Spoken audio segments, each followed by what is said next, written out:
What's up, everybody? Welcome into another episode of the brand new Bolt Fan Podcast. It's your boy Josh here breaking down the Chargers draft player by player, pick by pick, and I'm super excited to talk about this one today.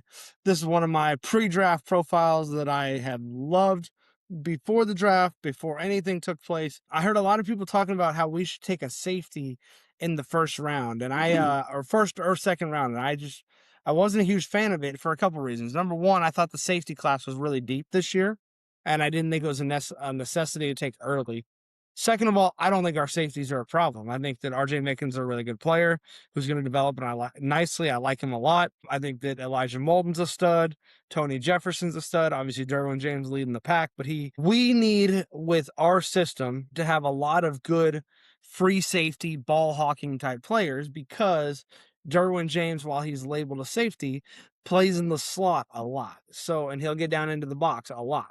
So we need the Elijah Moldens, we need the Tony Jeffersons to hang back deep and play center field. So important role for our system in particular. It's an important player for us, but I didn't want to take it early because I thought we had bigger needs. However, in the fourth round, taking him as our fourth round pick, I love the concept of taking Genesis Smith, safety from Arizona.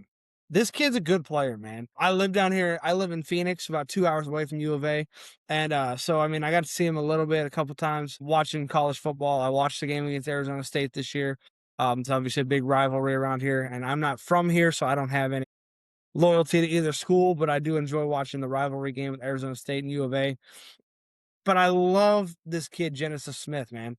Really good player. I'll give y'all my review right away. I think he's a ball hawk. I think he's great in coverage. When he tackles, he's always looking to punch a ball out. My biggest complaint, my biggest issue, and I think the thing that makes him a fourth round pick instead of a second round pick, because I think the traits are there, the measurables are there.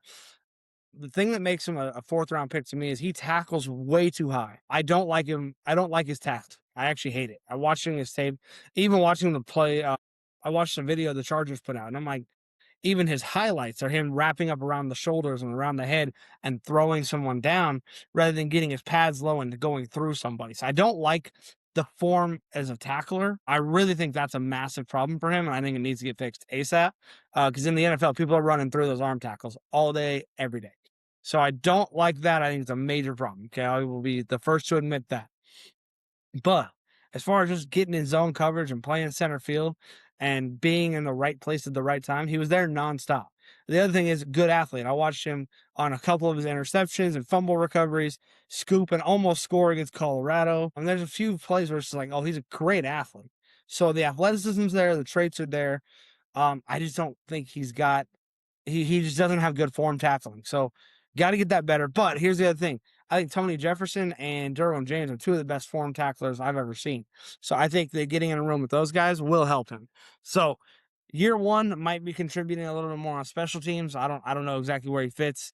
It's kind of a depth piece, but in the fourth round, that's all you're drafting ever. So a depth guy with traits that you hope develops. So maybe a special teams guy early, and toward the end of the year, depending on injuries and availabilities and things like that, he might get some time. So, but Kendall Williamson's there in that similar role. So I don't know how many guys we're going to keep, but I like the pick and I like having a lot of talent in that room. So let's go ahead and take a look here as I share the screen to his draft profile.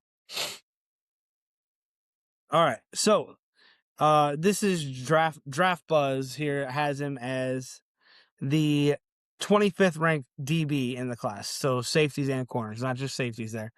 He had one interception for 25 yards, pass defense is 8 last year, 77 tackles, 35 solos. So that's the overview there. And then as you get down in here, this is what's interesting. So height is good, 6'2". Like I said, good athlete, a 4'5" flat, so almost a 4'4" there, but not quite. Vertical elite right here, 42.5 inch. Broad jump, really good. Let's see here. What am I looking? Oh, there we go. Wingspan. This is an arm length and wingspan are massive. So 32.5 inch arms, 79 inch wingspan. So that's high level, like on that front. So a lot of like I said, that's what I told you guys up front. The traits are there. He's got plenty of NFL traits. I just personally I didn't like him as a tackler. That was kind of my only thing here. So let's scroll down here. We're gonna go to the strengths and weaknesses. And I actually haven't read through these ahead of time. I want to go through this live reaction with you guys. Um, Outstanding zone coverage. Well, that's exactly what I saw. Instincts with the patience to read routes developed before committing.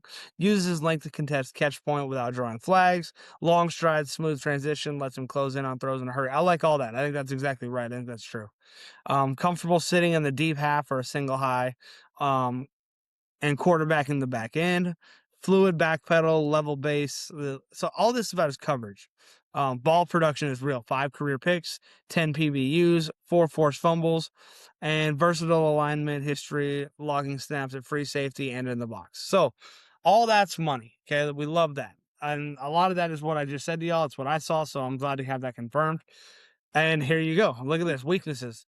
Tackling technique is genuinely poor with a career missed tackle rate near 20%. So that's the thing to me is I think his tackling technique is just terrible, to be honest with you. Questionable pursuit angles that let ball carriers reach a second level. Run defense effort fluctuates, and his impact against the run is very minimal. Recovery speed after biting on fakes and overcommitting can be a problem.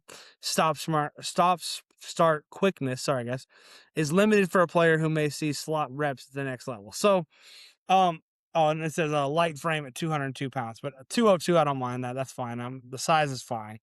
6'2", 202 is fine. Might need to add a couple pounds, as he gets in the league, he might need to jump that up to like 215, 220. But that I can live with, so I'm not super worried about that. Like I said, I think they nailed it exactly like I saw it. So as far as I'm concerned, it's confirming to me. But that's the thing. So we got a good player with the elite ball skills and needs a lot of work in run defense if he's actually going to play for the Chargers. Now, here's the thing: can he play as a third down specialist? Absolutely. He can play. He's got ball skills, and if you get him in third and longs and things like that, he doesn't have to cover the run. So he'd sit in the zone and play defense, and that can be a good fit early. So he can get some time. He can earn his way onto the field, but there's just a lot to be desired on the tackling. So genuinely, though, excited about the player. I think that Chris O'Leary is a good he's a defensive backs coach. He was a safeties coach.